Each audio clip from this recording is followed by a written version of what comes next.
Spoštovane gospe in gospodje, naslov mojega prispevka je bolj kratek, je Veliki Glek ali Grossglockner, katero ime je starejše.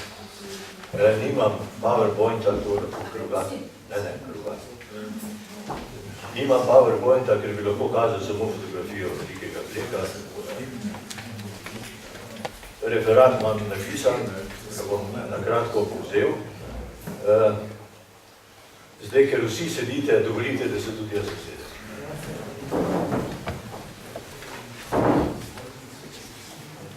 Posegamo na detalj naše zgodovine v visokih turah, ki je manj znan, mislim, zgodovina, ki je manj znana, za katero, torej, to, kar obravnavam, ni materialnih dokazov.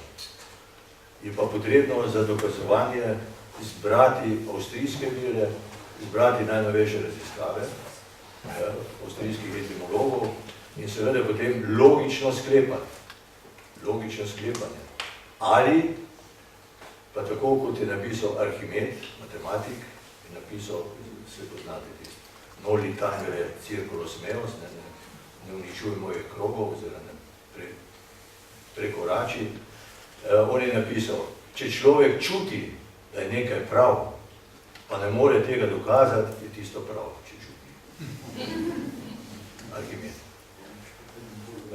Torej, tisti, ki poznate Veliki Glek, poznate, jaz večino ga poznam, poznate na njegovom znožju tudi sloviti ledenik Pasterce napisan, za katerega pa mnogi ne vedo, da je v njegovem imenu skrit izvirni slovenski toponim Pastirci. Kako utemeljiti tezo, da je prvotno slovensko ime Veliki Glek za najvišjo goro in simbol Avstrije, Republika Avstrije, Grossglockner, starejše od današnje nemške oblike? Kako dokazati? Nemški pisni viri se s to tezo razumljivo ne ukvarjajo, kadar pa se skušajo dokazovati nasprotno, da je nemška beseda Grossglockner zgodovinsko dokazljiva kot edino pravilna in zato nedvomno starejša. To povedati, kaj piše v nemški viri. Po drugi strani pa skoraj brez izjem vsi priznavajo, da je ime ledenika Pasterce slovenskega izvora, se pravi za eno ne, za drugo pa, vsi po vrsti. Ker je v njem ohranjen spomin na staro pašno planino Pastirci, ki jo je med zadnjo tako imenovano malo ledeno dobo prekril večni led današnjega ledenika. Najnovejše raziskave govorijo, da to ni bilo v mali ledeni dobi, se pravi pred 600 leti, ampak mnogo prej. Do, recimo, 5 let smo govorili o tej mali ledeni dobi, ko je nastal ledenik na Pastirci. Nelogično bi bilo, da naši slovenski predniki, ki so pasli na planini Pastirci, mimogrede planina Pastirci, oziroma na Pastircih imamo tudi pri nas pod Kamniškim sedlom ali pod Jermanimi vrati, da naši predniki, slovenski predniki na Pastircih ne bi imeli tudi svojega imena za najvišjo goro nad svojo planino. Nelogično. Za dokazovanje izjevalne teze glede Velikega Gleka ni na voljo nobenih starih zapiskov v slovenščini. Ni. Zanimiva je primerjava najstarejših zemljevidov, na katerih so v različnih obdobjih zapisane različne oblike nemškega imena. V veliko pomoč pa so raziskave avstrijskih etimologov, med njimi izstopa Slovencem zelo naklonjeni raziskovalec toponimov v visokih turah in avtor številnih publikacij z tega področja, profesor dr. Heinz-Dieter Pohl z Celovške univerze, da je že v pokoju. Pri iskanju argumentov je potrebno upoštevati, da so tudi zgodovinski viri lahko nezanesljivi in vprašljivi. Na to opozarjajo avtorji obsežne zgodovinske knjige Schatzkammer Hohe Tauern 2000 let zlatih rudnikov z leta 2000. Tam citirajo. Pred koncem 13. stoletja za visoke ture ni nobenih eksaktnih podatkov, originalnih listnih. Starejše pisno izročilo je sekundarno, večkrat prepisano, zato so ti viri vprašljivi. To pišejo avstrijski v tej monografiji. Za dokazovanje domnev so danes nujno potrebne arheološke raziskave, s pelotnimi analizami C14 oglje za dokazovanje teh domnev. No, v nadaljevanju bomo videli, kako presenetljive rezultate so dali arheološke raziskave na ledeniku Pastirci v zadnjih letih, 5 letih. Kako se je veliki klek imenoval pred letom 1561, ko je kartograf Wolfgang Glacius na svojem zemljevidu visokih tur prvič zapisal nemško ime Glockener, ne Glockner. Tega ne vemo, kako se je imenoval pred letom 1500, ker starejši dokumenti niso znani. Upoštevati moramo tudi dejstvo, da je bila takrat, to je v 16. stoletju, že zdavnaj, saj 300 let pred tem, končana germanizacija slovenskih ledinskih imen v Turah. Toda na Lacijovi karti je za slovensko zgodovino izjemen podatek, ki ga ni mogoče zbrisati in se ponavlja v vseh poznejših ponatisih.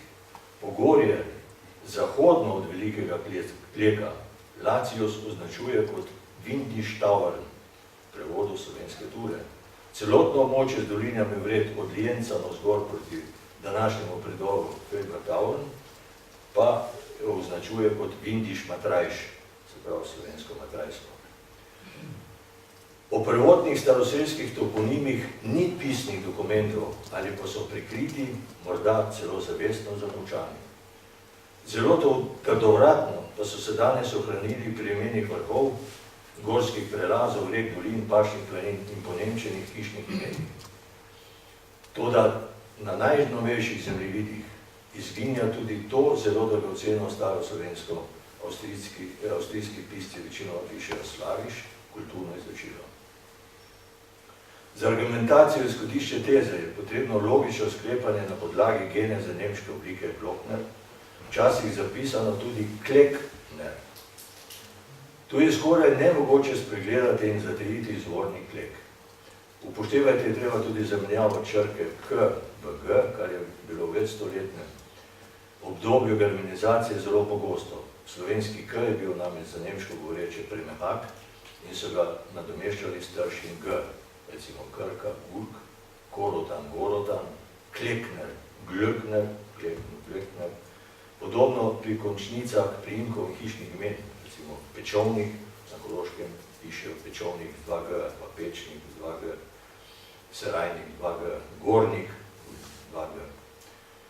Pri izbiranju indicev za slovenski veliki klek je pomembno tudi mitološko in ljudsko izročilo povezano s kleki, se pravi gora, na kateri domujejo čarovnice. Kleki in klečice so na slovenskem ovitju s pripovedkami o čarovnicah, ki so doma v njihovem strnem skarovju. Zanimivo je, da so tudi v nemškem jeziku znane pripovedke o zbiranju čarovnic na velikem kleku Grossglocknerju, na Pastircih in na sosednjih gorah. Dr. Pol, ki sem naprej omenil, pri tem citira tudi Franceta Bezlaja in njegovo razlago, da je klek sopomenka za zbirališče čarovnic, to je citat Bezlaja. Raziskava genija za imena Grossglockner veliki klek je zaradi objektivnih vzrokov zelo občutljiva tema, predvsem na Koroškem, vemo zakaj. Po prvem Lacijevem zapisu Glocknerer leta 1561 je v listini iz leta 1583 opisan kot Glogger v 17. stoletju, Glockner, na poznejših kartah pa Glöckner Mons in Glockner Berg. Naš raziskovalec, ki je živel na tleh današnje Slovenije, bretonec Besa Zarake, je leta 1779 v svojem potopisu od Triglava do Velikega kleka pisal obliko Klekner. Predpono Gros pa je najvišja gora visokih tur bila še leta 1799, po drugih dokumentih 1800, in to v poročilu v prvem pristopu. Mimo glede na omenim, da je bil prvi, ki je leta 1799 ali 1800, podatki so dvojni, se razlikujo, da je bil prvi, ki je samo en dan za prvi pristopniki prišel na vrh Velikega kleka, izmeril njegovo višino, je bil to Valentin Stanič. takrat študent teologije v Salzburgu, pozneje pa razsvetljenec in dobrotnik na Goriškem. Po razlagi avstrijskih imenoslovcev, tudi profesor Pohl v svoji knjigi Namen Kumlike Führer durch Nationalparkove Tauern z leta 2009, tudi ta je med njimi, čeprav navaja kot posebnost tudi slovensko ime Veliki Klek, je gora dobila ime zaradi svoje oblike, ki se z doline vidi kot velik zvon. Nihče od tujih etimologov pa še ni, oziroma si še ni upal zapisati, da bi ime Glockner lahko imelo svoj izvor v slovenskem Kleku. Zato bi Glöckner Mons iz leta 1700 se izgovori kot Klekner Mons, tako zapisan, izgovori Klekner Mons, se pravi Gora Klek. Eden od 3000 gorskih verigi na drugi strani ledenika Pastirci se še danes imenuje Klekkerin ali po slovensko Klečica. Drug del opisujem ledenik Pastercen Kes, to je nemško ime, krajše Pasterca, slovensko Pastirci, a ki je na svojem bakalaurezu z leta 1717-1979 zapisal Bastercen. Tudi za avstrijske etimologe ni sporno, da je sloviti ledenik pod Velikim Klekom imenovan po pašni planini Pastirci ali na Pastircih, ki je pred 600 leti izginila po prvih variantah pod naraščajočimi ledenimi masami novo nastajajočih ledenikov. Ti so med tako imenovano malo ledeno dobo nastali v visokih turah in prekrili številne pašne planine in hode v rove takratnih rudnikov zlata in železa. Znano je, da se je rudarstvo za železo in zlato končano v tistih letih 1400. Slovenski izvor imena Pastirci je jasno opisal tudi profesor Pohl v študiji Die Bergnamen Tauern, se pravi gorska imena visokih tur, leta 2009. In citiram, ime Pasterce izhaja iz slovenščine, uporabljajo predevi sloveniš, ne slaviš, in pomeni pastirsko območje. Enaka razlaga je tudi v knjigi Schatzkammer Tauern, se pravi zakladnica visokih tur. Citiram, Pasterce izhaja iz slovenščine in pomeni pastir oziroma pašno območje, pašno planino. Na podlagi dolgoletnih raziskav tega ledenika so ugotovili, da so poleg pašnikov bili na Pastircih tudi rudniki zlata. Oboje pa naj bi prenehalo že v 4. stoletju, ne v 14. Ne šele, kot so prvotno domirali. To je na strani 275 omenjene knjige. Po legendi naj bi pašniki in rudniki začeli postopno izginjati pod ledom zaradi nekajletnih hudih snežnih viharjev, ki naj bi zajeli Pastirce, planino, kot kazen za razvratno življenje rudarjev in pastirjev. To je legenda, viharjev. Legenda. Kako hitro se spreminja ledeniki, kaže primerjalne fotografije Pastircev z leta 1886, 1930, 2014. Ledeniški velikan, ki je še pred 130 leti segal globoko v dolino vse do bližine Heiligenbluta, se je skrčil na nekaj kilometrov in stanjšal za 300 metrov. Na dnu doline pod znanim razglediščem Franz Josef G, se za umikajočim se ledenikom že razgaljajo s plodom zasuta tla nekdanje planine. Arheološke raziskave zadnjih let, to je samo prirodne analize C14, so dokumentirane v knjigi Arheologije in den Alpen, se pravi arheologija v Alpah, založba Anisa, izšla pa je leta 2010 in tam med stranjo 15 in 23 opisuje, da so bile odkrite na teh raziskavah sledi travne vegetacije značilne za pašnike, šota ter močno fosilizirana debla kot ostaline starega gorskega gozda pod sedanjim ledenikom. Za našo naslovno tezo pa je najpomembnejša ugotovitev o starosti prvotne planine Pastirci. Z analizami so dokazali in njeno starost premaknili v bronasto dobo, pazite, iz 14. stoletja, potem pred 10 leti 4. stoletje, zdaj pa v bronasto dobo, to se pravi 1000 do 1200 let pred Kristusom. Uvrgli so 50 let staro tezo, da so pastirci izginili pod ledom pred 600 leti. Tudi zgoraj omenjene trditve o prenehanju planine, kot sem že omenil v 4. stoletju. Iz teh ugotovitev smemo logično sklepati, da bi bili lahko pastirci stari ne samo 600 ali 1300 let, ampak vsaj 3000 let tega analiza.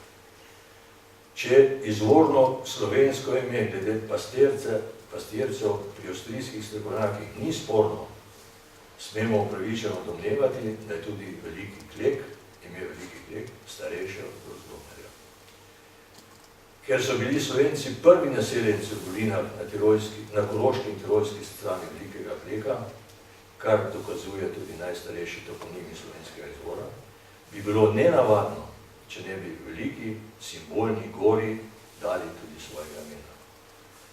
Kakorkoli, slovenski toponimi so bili ponemčeni konec srednjega veka, kar pomeni, da so nemški priseljenci prišli za slovenskimi. Nikjer še ni bilo nemških imen po Sloveniji nikde v zadnjih par stoletij, ampak vedno obratno, slovenska imena ponemčena. Da so nemški toponimi na območju Velikega Kleka mlajši oziroma germanizirani iz porotnih slovenskih, v svojih etimoloških raziskavah priznava tudi dr. Pol, v tej omenjeni knjigi Gorska imena Sotitura. In navaja med drugim toponime Zlab, slab, staro naselje in slab pri Haljegem Blutu, Ledenik Pastirce, dolino Göstnicdal, slovensko Koznica, Göstnic Alm, to je Kozja planina, tudi eden izmed dostopov proti Velikemu Kleku, potem je dolina Rečicdal, Rečica, s potokom istega imena, pa Rečic Alm, to je Rečiška planina, tudi pri nas, Slamnice, to je novink na tej Gloknerski cesti, pa Prehodl, to je slovensko prehod, Roja, so Roje, Zapetnice, to je potok, planina in sedlo, slovenske Sopotnice, rek, in številne druge, ki sestavljajo grlico slovenskih korenin okrog Haljegem Bluta in Velikega Kleka na koroški strani. Podobno je tudi na tirolski strani. Namreč Veliki Klek je na Tromjeji, kot veste, koroške, salzburške in tirolske. Izhodišče za Veliki Klek z te tirolske strani je vas Kals, slovensko Kalce. Prvič dokumentirano v listi 1197 kot Kalce, leta 1256 kot Kalc, pozneje današnjo obliko Kals. Ime izhaja po trditvah oziroma ugotovitvah dr. Pola iz slovenske besede kal, kališče, kaluža, kar je sopomenka za manjše ostane mokrišče s stoječo vodo. Občina Kals ima 13 naselij, od tega je 6 slovenskega izvora, to trdi dr. Pol leta 2003. Normalen pristop na Veliki Klek iz Kalsa, Kals vodi čez ledenik Ködnicke Kes, ki leži nad široko dolino Kötenstal in potokom Kecnik-Bach. Gre seveda za staro slovenske toponime Kotnica, za ledenik, dolino in potok. Po Polu je Pol napisal leta 2003. Mi smo to že prej mislili, ampak to mora napisati en avstrijski etimolog, če bi mi to pisali, ne velja. No in na podlagi avstrijskih virov smemo logično sklepati, da so bili slovenski toponimi okrog Velikega Kleka in pod njim na koroški in tirolski strani starejši od današnjih nemških. Ali povedano drugače, izvirni slovenski toponimi so bili ponemčeni pozneje, že vsaj v 14. stoletju. To priznajo tudi avstrijski etimologi v raziskavah in naslove visokih tur. In današnja nemška imena gora, voda, planin, dolin, iščejo, ker raziskuje izvor prvotnih slovenskem pomenu. Ker je iz avstrijskih etimoloških raziskav nedvomno razvidno, morda celo nehote, da so bili naši slovenski predniki pod Velikim Klekom pred poznejšo nemško kolonizacijo in z njo povezano germanizacijo toponimov, je logično, da so bila ponemčena stara slovenska imena in ne obratno, da bi poslovenili obstoječa nemška imena, ker je še ni bilo takrat. Veliki Klek je žal postal tudi šolski primer prevajalskega poneumljanja, ko so nekateri slovenski pisci in prevajalci zaradi nepoznavanja izvirnega slovenskega imena začeli vsiljevati dobesedni prevod nemškega imena Grossglockner s krpucalom veliki zvonar ali celo veliki zvonik. Sploh niso bili kar zgodili. Ali ima Grossglockner za vse nesporno dokazljiv izvor v slovenskem Kleku, ni niti pomembno. Pomembno je, da imamo Slovenci svoj veliki Klek, ki je povsem povedan starejši od Grossglocknerja.